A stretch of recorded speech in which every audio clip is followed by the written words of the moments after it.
Alright, how's it going, guys? Today we're going to be looking at the Vancouver Canucks and whether I believe that they're going to make the playoffs in the 2019-2020 season.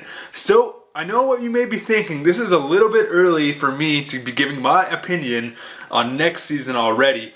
And honestly, I was planning on doing this video, farther down the road. But you know what? I was thinking about it, and these videos may be interesting to look at now and then kind of reevaluate, a team's chances of making the playoffs after free agency and after the draft, because a lot can go down after that. So with that being said, the scope of these next couple videos, if I analyze certain teams on whether they'll make the playoffs, it'll be based on their current team, and we'll kind of, analyze where they are lacking positionally, where maybe they should head towards in free agency, and what changes they should make during, the draft, free agency, the offseason, in order to make the playoffs. And then we can kind of go over the teams again after free agency and all that stuff and see if they actually made the improvements that I predicted that they need to do to make the playoffs. But anyways, just kind of like my draft videos, we're going to kind of go over their depth charts, see what pieces they're lacking, see what pieces they need, and then I'm going to give my opinion on whether, said team will make the playoffs based on, my opinion.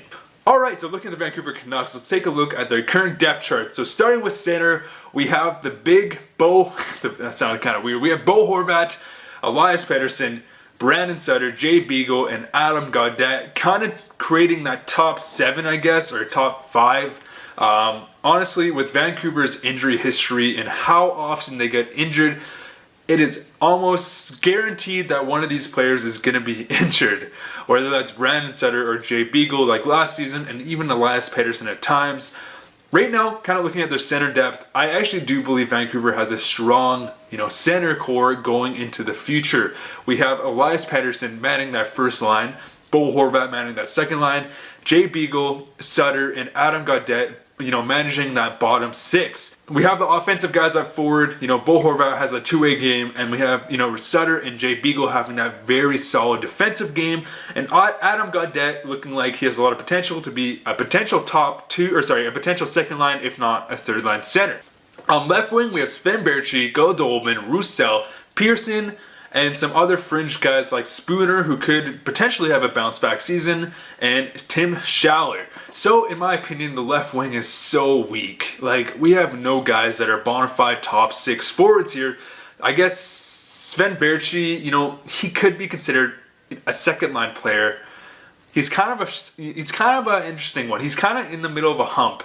Because of his injury history, he hasn't been able to play, a full season where he's been under the scope enough for me to make a really good judgment, because it seems like as soon as he gets going, he gets injured, and then he becomes really inconsistent because of his injuries, and something is always keeping him from succeeding. So Sven Baertschi to me is a second line player at best, very fringe first, a fringe second, and a really good third line scorer. We have Nikolai Goldobin, who, if you guys followed Vancouver at all, he was very inconsistent at times, but he does have some offensive upside, except, Travis Green and Goldobin do not get along very well, so I don't even know if Goldobin will have a future in Vancouver. We could see him in a potential trade, either the draft or the offseason. With Antoine Roussel, who I actually like a lot, so a lot of people don't like Roussel, and I don't blame you guys, but he is someone that a lot of teams could use. He has a lot of grit, a lot of sandpaper, and, he sticks up for his teammates. He's a super passionate guy, and I actually really liked watching him this season. But again, him, Pearson, they make up the bottom 6 wingers, and then we have others like Tim Schaller and Ryan Spooner, who are more of those fringe guys. But who knows? Ryan Spooner could have kind of a bounce-back season, and we have some other guys in the system. Brendan Gaunce is actually gone. Vancouver officially cut ties with him, but we have some other guys like Jonah Gadjevich, who could potentially make an appearance this season. I don't think he'll be on the roster. He's been struggling in the AHL, so it'd be nice to see if he could get a couple games in maybe at the end of the season. On right wing, things get a little bit better, but not very much, to be honest. We have Brock Boeser, who, in my opinion, is the only bona fide top 6 winger on all Vancouver's roster. Louis Eriksson, who is a bona fide first-line player. I'm just joking. Louis Eriksson, who is a bona fide bottom 6 player, if that's even a sentence that makes sense. We have Jake Virtanen, who, in my opinion, Jake Virtanen is really interesting. A lot of people don't like Virtanen, and lots of people will call him a bust. And if you're looking at where he was drafted at number 6, or was it number 6? Let me just confirm that. It might have been number 7. Okay, it was at number 6. Yeah, perhaps because he was drafted at number 6, that would be considered a bust. You know, if you're drafting at number 6, you were hoping to get a top 6 forward. Jake Virtanen didn't turn out to be that way, but he's really showing parts of his games that look promising. If you guys didn't know, Jake Virtanen is a really, really fantastic skater. Like, up there within the top players in the league. Like, has unbelievable acceleration, unbelievable top end speed. He has decent edges. However, it doesn't really necessarily matter because he doesn't have the puck control to keep up with his feet. So, and because of that, Jake Virtanen has been making strides forward, getting better puck control, better stick handling. And if he were to get that combined with work on his shooting, he could be a 25 goal scorer on the third line with a lot of grit. He can hit. So Jake Virtanen, he's an interesting piece, but he's definitely more of a third line scorer. Potential top 2 upside, second line upside, but more of a third line scorer in my opinion. So we got Josh Leivo, and he was definitely a steal for the Vancouver Canucks from Toronto. We basically gave up not much to get him. We gave up an AHL scorer to get Josh Leivo, and Josh Leivo is looking like a promising third line player. At times he looks like he can keep up in the the second line, but in my opinion, he's more of a really solid third line player with a lot of grit. We have Tyler Mott, who is definitely a fourth line grinder, energy line guy, and Granlund, who has some good flashes at times, but mainly is at bottom 6, I would say third line guy. We have some other guys in the system like Cole Lind, who could use more seasoning in the AHL. Petrus Palmiu, who didn't have a good time in the AHL, he went back to Liga. He does have a lot of promise, but I don't really know what to think yet. And then we have some other guys like William Lockwood, who's been playing really well in the NCAA. Hopefully Vancouver can get him signed and he doesn't go into free agency next year. Alright, and on defense, so we got Alex Edler, who's played like a top 2 defenseman, but is not a top 2 defenseman. In my opinion, he'd ideally be a top 4 defenseman on a good team, but he's playing top 2 minutes. He's alright. Alex Edler actually really frustrated me, because on the power play, he would make some very not smart decisions. We have players like Brock Boeser, Pettersson, and Bo Horvat in front of the net, and we have Alex Edler. If you watch Vancouver games, he'd be like, "Don't worry, guys, I'll shoot. I won't make a pass. I'll make very predictable passes, or else I'll throw a floater on net, and hopefully you guys can do anything." That's why I'm so excited for Quin Hughes, who is that super dynamic power play quarterback that we can look forward to for the future. So I'm really glad that Alex Edler doesn't have to be that guy anymore. However, he probably will still be on the first line, if not second line power play.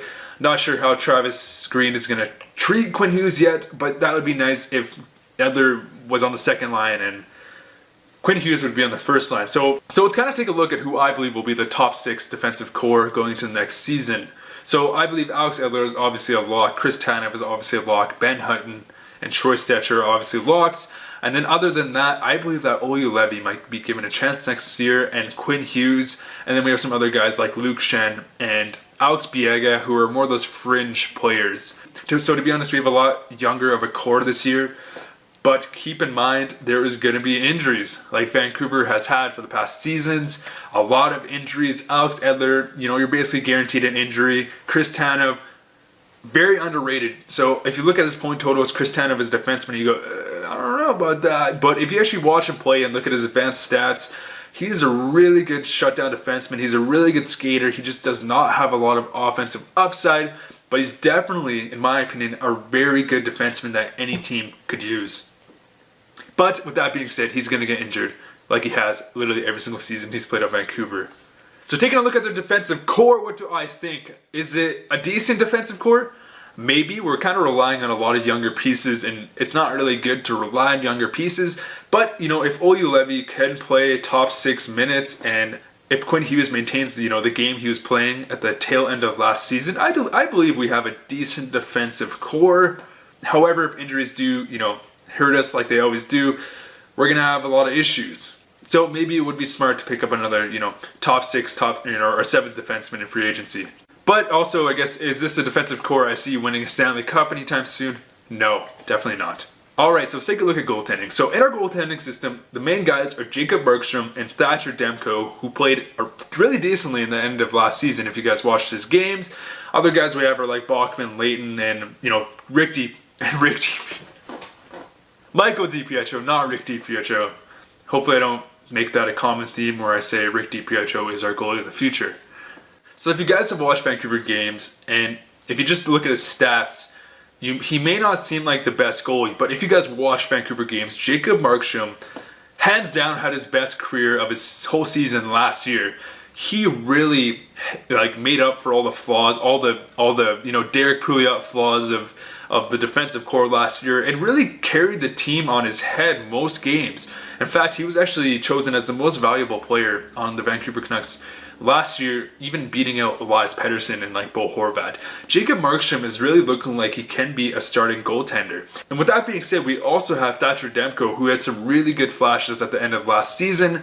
I could definitely see Thatcher Demko being a starting goalie. So kind of like the Luongo and Corey Schneider conundrum we had years ago. This could be that, not this year, maybe in 2 years, where we have two starting goaltenders. But honestly, in terms of goaltenders, I'm very happy. If Markstrom doesn't pan out and be that starting goaltender, we always have Thatcher Demko to go back on, so definitely not a bad thing. Other than that, we have Bachman, Layton. Those are AHL goalies for the future, and then we have Michael DiPietro, not Rick DiPietro, who looks like he could be a potential starting goalie in the future. But keep in mind, goalies are very hard to predict. You can never rely on a goalie panning out. If you do that, you're just not going to have a lot of success.